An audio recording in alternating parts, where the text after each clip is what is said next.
Hello বন্ধুরা, আপনারা দেখছেন ডিজিটাল সব কিছু ইউটিউব চ্যানেল। তো বন্ধুরা, আপনারা প্রত্যেকেই জানেন যে রেশন কার্ডে বিভিন্ন সময় বিভিন্ন ধরনের পরিবর্তন আনা হয়, নতুন নতুন নিয়ম নিয়ে আসা হয় বা নতুন কিছু আপডেট করা হয়। তো এবারেও এই ফ্রি রেশন ব্যবস্থায় এক নতুন নিয়ম নিয়ে আসলো রাজ্য সরকার, এবং এই নিয়ম না মানলেই আপনি রেশন আর নিতে পারবেন না, বন্ধ হবে আপনার রেশন।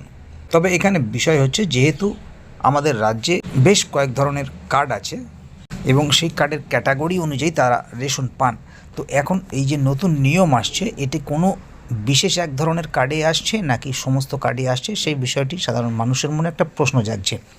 তো অবশ্যই সেই বিষয়টি ভিডিওর মধ্যে আপনাদের সামনে ক্লিয়ার করে দেব, এবং এই নতুন নিয়মের ফলে সাধারণ জনগণের কী সুবিধা হবে বা কেন এই নতুন নিয়ম আপনাকে মানতে হবে, বা নতুন রেশন কার্ডের নিয়মে কী কী পরিবর্তন করা হলো, এই সমস্ত বিভিন্ন বিষয়গুলি জানতে আজকের ভিডিওটি অবশ্যই কোথাও স্কিপ না করে প্রথম থেকে শেষ অবধি পুরোটাই দেখবেন, যাতে করে কোনো জায়গায় বুঝতে আপনার কোনো প্রকারের অসুবিধা না হয়।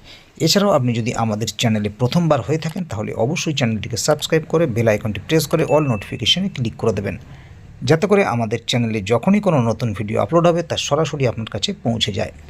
তো চলুন দেখে নেওয়া যাক এখানে বিষয়টি ঠিক কী বলা হচ্ছে। এখানে দেখুন, একটি আর্টিকেল প্রকাশিত হয়েছে, রেশন ব্যবস্থায় এবার বিরাট বদল আনলো রাজ্য, এই কাজ না করলেই বন্ধ হবে রেশন। বর্তমান সময়ে রেশন কার্ড শুধুমাত্র পরিচয়পত্রের জন্য নয়, বরং এটি কোটি কোটি ভারতীয় নাগরিককে বিনামূল্যে খাদ্য সুরক্ষা প্রদান করে থাকে। বিশেষভাবে দরিদ্র সীমার নিচে বসবাসকারী পরিবারগুলির জন্য এটি বেঁচে থাকার সবচেয়ে বড় সম্পদ।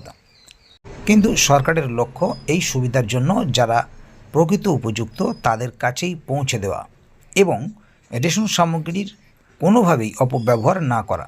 সেই কারণে রেশন কার্ড সংক্রান্ত বেশ কিছু নিয়মে পরিবর্তন আনা হয়েছে, যা প্রতি রেশন গ্রাহকদের জন্য অত্যন্ত জরুরি। তো বন্ধুরা, এবারে দেখে নেব নতুন রেশন কার্ডের নিয়মে কি কি পরিবর্তন করা হলো। সরকার সম্প্রতি রেশন কার্ড ব্যবস্থায় স্বচ্ছতা ও কার্যকারিতা আনতে বিভিন্ন পদক্ষেপ গ্রহণ করেছে।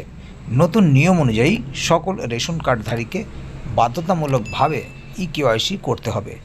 যদি নির্ধারিত সময়সীমার মধ্যে ইকেওয়াইসি না করা হয়, তাহলে সংশ্লিষ্ট ব্যক্তির রেশন কার্ড বাতিল করে দেওয়া হতে পারে। শুধু তাই নয়, পাশাপাশি জাল রেশন কার্ড চিহ্নিত করার জন্য আধারভিত্তিক বায়োমেট্রিক যাচাই করার কঠোর ব্যবস্থা নেওয়া হয়েছে খাদ্য দপ্তরের তরফ থেকে। অর্থাৎ রেশন নিতে গেলে শুধুমাত্র রেশন কার্ড থাকলেই হবে না, আধার যাচাইও বাধ্যতামূলক করতে হবে। এতে করে যারা অবৈধভাবে রেশন কার্ড ব্যবহার করতেন তারা আইনের আওতায় আসবে। তো বন্ধুরা, এবারে দেখে নেব কারা কারা পাবেন এই সুবিধা।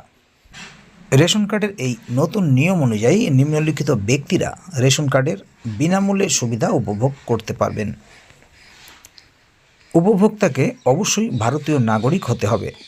বিপিএল পরিবারের সদস্য হলে বিশেষ সুবিধা পাওয়া যাবে। রাজ্যের নির্দিষ্ট আয়সীমার মধ্যে থাকতে হবে। নববিবাহিত দম্পতিরা নতুন রেশন কার্ডের জন্য আবেদন করতে পারবেন। এএওয়াই ক্যাটাগরির অন্তর্ভুক্ত হলে অতিরিক্ত কিছু সুবিধা দেওয়া হবে। রেশন কার্ডধারীর আধার নম্বর বাধ্যতামূলক সংযুক্ত থাকতে হবে। ঠিকানার প্রমাণপত্র হিসেবে বিদ্যুৎ বিল, জলের বিল বা ভোটার কার্ড জমা দিতে হবে। আয়সীমা অনুযায়ী বিপিএল ও এএওয়াই ক্যাটাগরির জন্য শংসাপত্র জমা দিতে হবে। তো বন্ধুরা, এবারে দেখে নেব ইকেওয়াইসি কীভাবে করবেন। সরকার রেশন কার্ড সংক্রান্ত জালিয়াতি রোধ করতে ইকেওয়াইসি বাধ্যতামূলক করেছে। এখন ঘরে বসেই আপনি ইকেওয়াইসি সম্পন্ন করতে পারবেন। এর জন্য নিম্নলিখিত ধাপগুলো অনুসরণ করুন। সর্বপ্রথম রাজ্য সরকারের রেশন কার্ড পোর্টালে যান। এবার লগ ইন করে ইকেওয়াইসি অপশানে ক্লিক করুন। আধার নম্বর এবং মোবাইল নম্বর প্রবেশ করান। এবার মোবাইলে আসা ওটিপি যাচাই করুন। ওটিপি যাচাই সম্পন্ন হলে স্ক্রিনশট সংরক্ষণ করে রাখুন। মনে রাখবেন, যদি কেউ নির্ধারিত সময়ের মধ্যে ইকেওয়াইসি না করে, তাহলে তার রেশন কার্ড সাময়িকভাবে বন্ধ করে দেওয়া হতে পারে। একাধিকবার নিয়ম লঙ্ঘন করলে কার্ড বাতিল হয়ে যেতে পারে। সরকারের লক্ষ্য প্রকৃত সুবিধাভোগীদের কাছে রেশন সামগ্রী পৌঁছে দেওয়া এবং দুর্নীতিমুক্ত করা। তাই নতুন নিয়ম মেনে চলা অত্যন্ত জরুরি।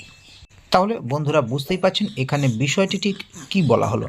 সরকারের পক্ষ থেকে বারবার একইভাবে জনসাধারণকে সচেতন করা হচ্ছে যাতে তারা তাদের রেশন পেতে ইকেওয়াইসি সম্পন্ন করে থাকেন। এবং এই রেশন পেতে শুধুমাত্র রেশন কার্ড থাকলেই হবে না, রেশন কার্ডের পাশাপাশি আধার যাচাইকরণ করে নিতে হবে। এবং সেই কারণেই এই ইকেওয়াইসি করতে বলা হচ্ছে। এবং যারা যারা ইকেওয়াইসি করে নিয়েছেন ইতিমধ্যেই তাদের তো কোনো অসুবিধা নেই, তারা স্বাভাবিকভাবেই রেশন পেয়ে যাবেন বা পাচ্ছেন। এবং যারা বারবার বলা সত্ত্বেও ইকেওয়াইসি করছেন না বা করেননি তাদের কার্ড সরকারের পক্ষ থেকে ব্লক করে দেওয়া হচ্ছে বা বন্ধ করে দেওয়া হচ্ছে। তাই যাতে আপনার কার্ড কোনোভাবে ব্লক না হয় বা রেশন থেকে যাতে আপনি বঞ্চিত না হন তার জন্য অবশ্যই আপনার রেশন কার্ডের ইকেওয়াইসি করিয়ে নেবেন। তো বন্ধুরা, এই বিষয়ে যদি আগামী দিনে আরও নতুন কোনো আপডেট আসে তাহলে অবশ্যই আপনাদেরকে এই চ্যানেলের মাধ্যমে জানিয়ে দেওয়া হবে। সেই কারণে চ্যানেলটিকে সাবস্ক্রাইব করে অবশ্যই চ্যানেলের সঙ্গে থাকবেন, যাতে করে এ বিষয়ে আগামী দিনে আরও নতুন কোনো আপডেট আসলে তা সরাসরি আপনাদের কাছে পৌঁছে যায়। তো বন্ধুরা, আজকের গুরুত্বপূর্ণ ভিডিও আপডেটটি এখানেই শেষ করছি। ভিডিওটি সম্বন্ধে আপনাদের মতামত এবং আপনারা কে কোথা থেকে ভিডিওটি দেখছেন অবশ্যই কমেন্ট বক্সে লিখে জানাবেন। ভিডিওটি ভালো লাগলে অবশ্যই একটি লাইক দেবেন এবং বন্ধুদের জানার সুবিধার্থে ভিডিওটিকে শেয়ার করবেন যাতে তারাও বিষয়টি সম্বন্ধে জানতে পারে। ভিডিওটি শেষ পর্যন্ত দেখার জন্য অসংখ্য ধন্যবাদ। আবার দেখা হবে আগামী ভিডিওতে। ততক্ষণ পর্যন্ত ভালো থাকুন, সুস্থ থাকুন। ধন্যবাদ।